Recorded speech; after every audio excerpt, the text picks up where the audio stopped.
అమ్మో దీనికి దండం, అది తాగితేనే యమగండం.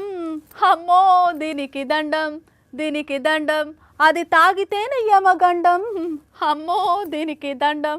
ఈ పాట మీరు వినలేదు కావచ్చు, కానీ దేని గురించి అనేదైతే ఇప్పటికే మీకు అర్థమైపోలే. దేని గురించి గండం ఉంటుంది? మందుతోని. మందు తాగితే ఏమవుతుంది అనే దాని గురించి ఓ సపాయి పనిచేసే అమ్మ సూపర్గా పాట పాడింది. వారసత్వమైపోయే మత్తుకు బానిసలైపోయినారే, అరే వారసత్వమైపోయే మత్తుకు బానిసలైపోయినారే. అందరూ కలిసారు వైన్స్లోకి వెళ్ళారు, బీరు బ్రాండి దాగి సతికిలో పడ్డారు. అందరూ కలిసారు వైన్స్లోకి వెళ్ళారు, బీరు బ్రాండి దాగి సతికిలో పడ్డారు. అమ్మో దీనికి దండము, తాగితేనే యమగండము. మందు దాగితే యమగండమే అంటే ప్రాణం బోవుడే అని ఈ పాటతోని చెప్తున్నది అమ్మ. అంతే కదా, మన మందు బాబుల కథ తెలియంది ఏమున్నది? అనుకున్న పని అయితే సంతోషంతోని తాగుతారు, కాకపోతే బాధతోని తాగుతారు. పండుగలు వస్తే ఆశాకుతోని తాగుతారు, వీకెండ్లల్లో మళ్ళా తాగుతారు, దోస్తుగాళ్ళు కలిసిరాని తాగుతారు. నిజంగా తాగతందుకు వీళ్ళు చూపెట్టే సాకులే ఇవనిపిస్తుంటది. అంతే కదా నోళ్ళ కార్యం ఏదైనా తాగుడు పక్క అన్నట్టు చేస్తుంటారు.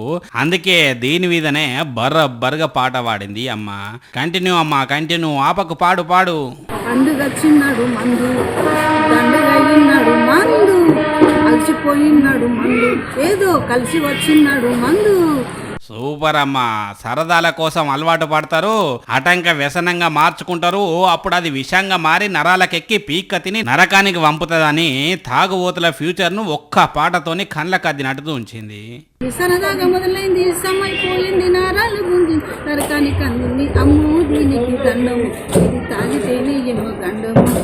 అమ్మో దీనికి దండము. ఈమె పేరు గొర్రె స్వరూప. కరీంనగర్ జిల్లా జమ్మికుంట మున్సిపాలిటీలో సాఫ్ సఫాయి పనిచేస్తుంటుంది.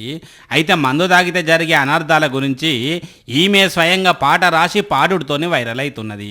కానీ మందుబాబులు, మరీ ముఖ్యంగా జల్సాలకు అలవాటు పడి తాగుడుకు బానిస అవుతున్న తమ్ముళ్ళు, ఈ పాటను మళ్ళొక్కసారిని మీ ఫ్యూచర్ను ఊహించుకొని ఇప్పటికైనా మారుంది, సరేనా?